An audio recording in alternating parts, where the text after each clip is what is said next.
Hi everyone, welcome to my YouTube channel Saima academy. Guys, हम solve कर रहे हैं उत्तराखंड बोर्ड के previous year paper 10th class के। ठीक है, तो हमने साइंस का पेपर सॉल्व किया था लास्ट वीडियो में भी 2020 का। उसमें हमने 15 तक क्वेश्चन सॉल्व कर लिए थे। तो इस वाली वीडियो में हम 15 के बाद से स्टार्ट करेंगे, यानी 16th क्वेश्चन से हमें यहाँ पे सॉल्व करना है। तो देखो, ये जो हमारा 16th क्वेश्चन है, इसमें हमको जो समीकरण दी हुई है, रासायनिक समीकरण, इसको संतुलित करना है। 3 रासायनिक समीकरण, इन तीनों को संतुलित करना है हमें। तो समीकरण को संतुलित करने के लिए क्या करते हैं हम कि अभिकारक और उत्पाद के जो मोल हैं, दोनों की संख्या बराबर होनी चाहिए, क्योंकि हमारा द्रव्यमान संरक्षण का नियम कहता है कि किसी भी रासायनिक अभिक्रिया में अभिकारकों का कुल द्रव्यमान और उत्पाद का कुल द्रव्यमान बराबर होता है। तो इनका द्रव्यमान बराबर करने के लिए हमें इन दोनों साइड के जो मोल्स की संख्या है उसको बराबर करनी है। तो देखो कैसे करेंगे। फर्स्ट वाली जो हमारी समीकरण है, सोडियम के अभिकारक में 4 मोल है प्लस ऑक्सीजन गैस है O2, और उत्पाद में हमको क्या मिल रहा है 2NaO।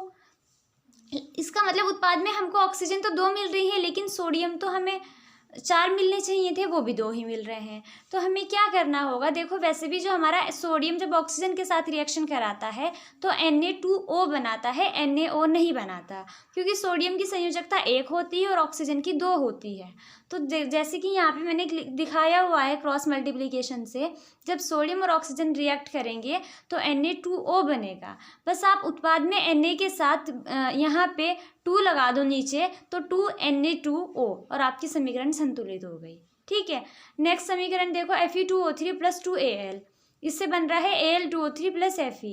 देखो अभिकारक में Fe2 है, लेकिन उत्पाद में Fe एक ही है जो समीकरण दी हुई है। तो यहाँ पे आपको आयरन 2 करने के लिए आयरन से पहले 2 लिखना पड़ेगा, 2Fe। बस आपने यहाँ 2Fe लिखा और आपकी पूरी समीकरण संतुलित हो गई। अब देख लो दोनों साइड अभिकारक और उत्पाद के मोलों की संख्या बराबर है। उसके बाद थर्ड इक्वेशन, NaOH जिंक के साथ रिएक्शन करेगा तो Na2 से NO बन रहा है और H2। तो हमें यहाँ पे क्या करना है, बस इतना देखो कि हमारा जो उत्पाद है उसमें Na2 है और अभिकारक में सिर्फ Na है। तो उत्पाद में जो Na2 है, इसको संतुलित करने के लिए हमें अभिकारक में NaOH से पहले 2 लिखना पड़ेगा, और यहाँ पे 2 लिखते ही ऑक्सीजन भी 2 हो गई, तो उत्पाद हमारा हो जाएगा Na2ZnO2। इस तरीके से हमारी ये वाली समीकरण संतुलित हो गई है। अब बढ़ते हैं नेक्स्ट क्वेश्चन की तरफ। इसी में जो 16th क्वेश्चन है, इसमें आपको या तो वो रिएक्शन संतुलित करनी थी, या अथवा में था ये आपको 3 ये प्रक्रियाएं दी हुई हैं कि क्या होता है, आपको इनके लिए बस रासायनिक समीकरण लिखनी थी। मर्क्यूरिक ऑक्साइड को गर्म किया जाता है तो क्या होता है, सिर्फ आपको रिएक्शन लिखनी है। मर्क्यूरिक ऑक्साइड क्या होता है, HgO। ठीक है, ये सॉलिड होता है। जब इसको आप गर्म करोगे तो आपको मरकरी और ऑक्सीजन गैस मिलती है। मरकरी क्या होती है, रूम टेम्परेचर पे द्रव, मतलब कमरे के ताप पे द्रव होती है, लिक्विड होती है। तो जब आपने HgO को हीट किया, गर्म किया, तो आपको मरकरी मिली और ऑक्सीजन गैस मिली। तो अब देखो ऑक्सीजन गैस मतलब O2 होना चाहिए, तो इसलिए आपको HgO से पहले अभिकारक में 2 लिखना पड़ेगा। 2HgO लिखोगे तभी आप उत्पाद में O2 लिख सकते हो। ठीक है, जब आपने अभिकारक में 2Hg लिखा तो मरकरी भी 2 हो गई, तो आपको उत्पाद में भी मरकरी के 2 ही मॉलिक्यूल दिखाने पड़ेंगे, 2 मोल मरकरी दिखानी पड़ेगी। 2Hg ये लिक्विड है प्लस ऑक्सीजन गैस है। ठीक है, नेक्स्ट है जिंक ऑक्साइड को कार्बन के साथ गर्म किया जाता है। जिंक ऑक्साइड को जब आप कार्बन के साथ गर्म करोगे तो कार्बन मोनोऑक्साइड गैस निकलती है और जिंक धातु मिल जाती है। इसमें आपको कुछ भी संतुलित करने जैसा नहीं है। थर्ड रिएक्शन है जिसमें आपको लिखनी है आयरन ऑक्साइड की एल्यूमिनियम से क्रिया होती है। ये सेम वही है जो अभी आपने पीछे संतुलित की है एक समीकरण, उसमें भी आयरन ऑक्साइड की एल्यूमिनियम से रिएक्शन होनी थी, वहाँ पे आपको सिर्फ संतुलित करना था, और यहाँ पे आपको इसके अंदर वही रिएक्शन लिखनी है संतुलित रूप में। ठीक है, मतलब आपको एक समझो यहाँ से सेम मिल गया, उठ के आपको पेपर में ही आंसर मिल गया अपने क्वेश्चन का। अब बढ़ते हैं अपने नेक्स्ट क्वेश्चन की तरफ। 17th क्वेश्चन में आपको 3 तत्व दिए हैं, एल्यूमिनियम, मैग्नीशियम और सोडियम। इनके इलेक्ट्रॉनिक विन्यास लिखने हैं कोशों में। निम्नलिखित तत्वों के इलेक्ट्रॉनिक विन्यास कोशों में लिखिए। मतलब ये है कि फर्स्ट कोश में, पहले कोश में 2 इलेक्ट्रॉन होते हैं, दूसरे में 8 होते हैं, फिर 8, 18 एंड फिर 32। तो इस तरीके से आपको इनमें इलेक्ट्रॉन फिल करने हैं। अगर एल्यूमिनियम में 13 इलेक्ट्रॉन है, 13 ही उसका परमाणु क्रमांक है, तो इसका मतलब पहले कोश में 2 इलेक्ट्रॉन आ जाएंगे, दूसरे में 8 आ जाएंगे, 10। अब बचे 3 आ जाएंगे तीसरे कोश में, तो इसका इलेक्ट्रॉनिक विन्यास हो जाएगा 2, 8, 3। अगर बात करें मैग्नीशियम की, इसमें 12 है तो इसमें एल्यूमिनियम से 1 कम हो जाएगा, इसका हो जाएगा 282, है ना, 282। और फिर सोडियम है, इसमें मैग्नीशियम से 1 कम है तो इसमें एक और कम हो जाएगा, 281। तो इस तरीके से आप इनके इलेक्ट्रॉनिक विन्यास लिख सकते हैं। आप इलेक्ट्रॉनिक विन्यास के लिए बस एक ही सीरीज़ को याद कर लो, 288 18 32।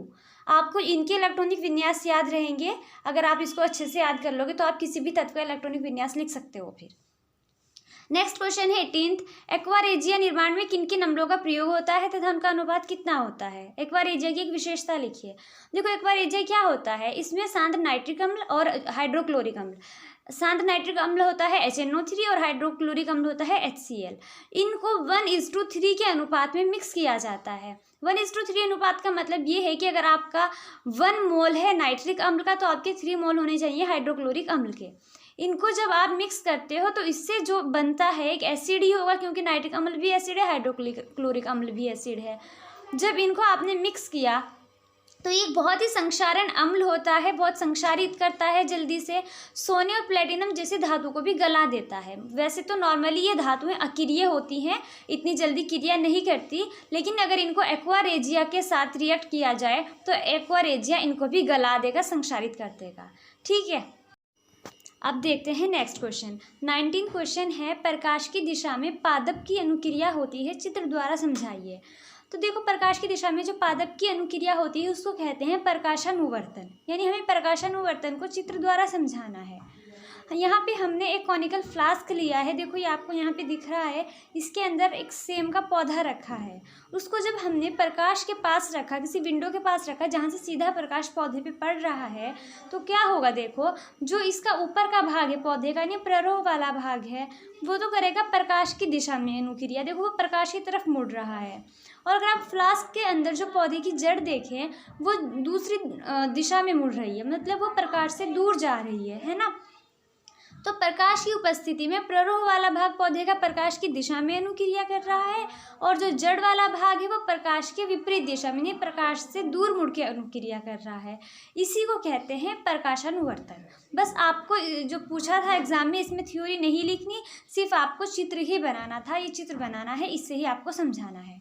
ठीक है, नेक्स्ट क्वेश्चन है, एक उभयलिंगी पुष्प की अनुदैर्ध्य काट का चित्र बनाकर जननांगों को प्रदर्शित कीजिए। आपको ये पुष्प की अनुदैर्ध्य काट बनानी है और इसमें ही आपको नेमिंग करके बताना है कि जननांग कहाँ है। देखो ये हमारे सामने एक पुष्प है, इसकी ये अनुदैर्ध्य काट है। पुष्प के जननांग कौन से होते हैं, पुंकेसर होता है और स्त्री केसर, है ना। नर जननांग को पुंकेसर बोलते हैं, उसमें आते हैं परागकोश और तंतु। ठीक है, और जो वर्तिकाग्र, वर्तिका और अंडाशय, इनसे मिलके बनता है स्त्री केसर, ये पुष्प का मादा जनन भाग है। ठीक है, और देखो जो पुष्प का ग्रीन पार्ट होता है, जैसे एक तो फ्लावर है, अगर आप बात करें जैसे गुलाब के फूल की, जो उसका रेड रेड वाली पत्तियां हैं उनको तो बोलते हैं दल, और जो ग्रीन पत्ती है नीचे फूल के उनको बोलते हैं बाह्य दल। ठीक है, तो यहाँ पे बस आपको ये शो करना है, इसमें इनके जननांग को प्रदर्शित करना है, कहाँ पे पुंकेसर है, कहाँ पे स्त्री केसर है। ये बहुत इजी सा क्वेश्चन है। अब बढ़ते हैं नेक्स्ट क्वेश्चन की तरफ। मानव पाचन तंत्र का स्वच्छ चित्र बनाइए तथा इसमें निम्नलिखित भागों को दर्शाइए। ये इसी वाले क्वेश्चन के साथ जो पुष्प के अनुदैर्ध्य काट है और ये मानव पाचन तंत्र का, ये अथवा में आया हुआ था। आप इनमें से कोई सा एक बना सकते हैं, चाहे आप मानव पाचन तंत्र बना दो या पुष्प के अनुदैर्ध्य काट बना दो। ठीक है, तो यहाँ पे इसमें आपको दर्शाना था पित्तनली, अमाशय और ग्रसिका। डायग्राम आपकी एनसीईआरटी की बुक से लिया गया है। तो यहाँ पे देखो, इसमें पित्तनली, अमाशय, ग्रसिका को दर्शाना है। देखो इसमें पित्तनली है, यहाँ पर आपको नजर आ रही होगी, और यहाँ पे ये अमाशय है, जो ये फूड पाइप है, ये जहाँ पे आके अमाशय में खुल रहा है, और ये जो फूड पाइप होता है, लंबी सी नली जो जा रही है, ये इसी को बोलते हैं ग्रसिका। ठीक है, अब बढ़ते हैं नेक्स्ट क्वेश्चन की तरफ। इसमें 21st क्वेश्चन में प्लेटलेट्स और लसिका पर टिप्पणी लिखनी है। तो सबसे पहले प्लेटलेट्स को देखते हैं। देखो जो हमारे शरीर में रक्त होता है उसके 3 घटक होते हैं, श्वेत रक्त कणिकाएं, लाल रक्त कणिकाएं और प्लेटलेट्स। तो प्लेटलेट्स होती हैं जो क्या है, हमारे शरीर में रक्त में उपस्थित कोशिकाएं हैं। इनका काम होता है रुधिर का थक्का बना के रक्त स्राव को रोकना। जैसे हमें चोट लग जाती है और थोड़ी देर ब्लीडिंग होती है, उसके बाद खून रुक जाता है, तो वो खून किस वजह से रुकता है, वहाँ पे प्लेटलेट्स रक्त का थक्का बना देती हैं। अगर प्लेटलेट्स नहीं होंगी, रक्त का थक्का नहीं बनेगा, तो खून बहता ही रहेगा, बहता ही रहेगा, सारा खून खत्म हो जाएगा। ठीक है। जब कोई व्यक्ति घायल हो जाए और रक्तस्राव होने लगे तो रुधिर की बहुत हानि हो जाती है। तंत्र से रुधिर की हानि प्राकृतिक रूप से कम होनी चाहिए, है ना। रुधिर की हानि तो नहीं होनी चाहिए ज़्यादा। इसके अतिरिक्त रक्तस्राव से दाब में कमी आ जाती है। सॉरी, इसमें ये दाग ने लिखा हुआ, ये दाब है। रक्तस्राव से दाब में कमी आ जाएगी, जिससे पंपिंग प्रणाली की दक्षता यानी कैपेसिटी में कमी आ जाएगी। तो इसके लिए रुधिर में प्लेटलेट्स कोशिकाएं होती हैं जो पूरे शरीर का भ्रमण करती हैं और रक्तस्राव के स्थान पर रुधिर का थक्का बनाकर मार्ग अवरुद्ध कर देती हैं। ठीक है। इसके बाद है लसिका। लसिका क्या होता है? देखो, जिन केशिकाओं में रुधिर बहता है शरीर के अंदर, उनमें से कुछ प्लाज्मा प्रोटीन और रुधिर कोशिकाएं बाहर निकल के ऊतकों के बीच में जो खाली स्थान है, ऊतक के अंतर कोशिकीय अवकाश में खाली जगह पे चले जाते हैं और वहाँ से लसिका का निर्माण होता है। इसको ऊतक तरल भी कहते हैं और लसिका भी कहते हैं। ये एक द्रव है जो वहन में यानी ट्रांसपोर्ट में सहायता करता है। ये रुधिर के प्लाज्मा की तरह ही होता है, लेकिन ये रंगीन होता है, जैसे ब्लड रेड होता है, लेकिन ये कलरलेस होगा। इसमें बहुत थोड़ी सी मात्रा में प्रोटीन होते हैं और जब ये लसिका बहुत सारी वहाँ पे इकट्ठी हो जाती हैं, आपस में मिलकर एक बड़ी लसिका का निर्माण करती हैं। लसिका वाहिका बोलेंगे उसको, और फिर एक बड़ी शिरा में खुल जाती हैं। तो ये है प्लेटलेट्स और लसिका। अब लास्ट क्वेश्चन इस वीडियो का, 400 वाट अनुमत का कोई रेफ्रिजरेटर 8 घंटा प्रतिदिन चलाया जाता है। ठीक है, 400 वाट इसमें शक्ति दे रखी है, 8 घंटा टाइम दे रखा है, 8 घंटे चलाया जाता है। तो 30 दिन तक चलाने में ऊर्जा कितनी यूज़ होगी? तो देखो, हमें यहाँ से पहले तो हमें पता होना चाहिए कि 1 घंटे में कितनी ऊर्जा, 1 दिन में यानी 8 घंटे में कितनी ऊर्जा यूज़ हो रही है।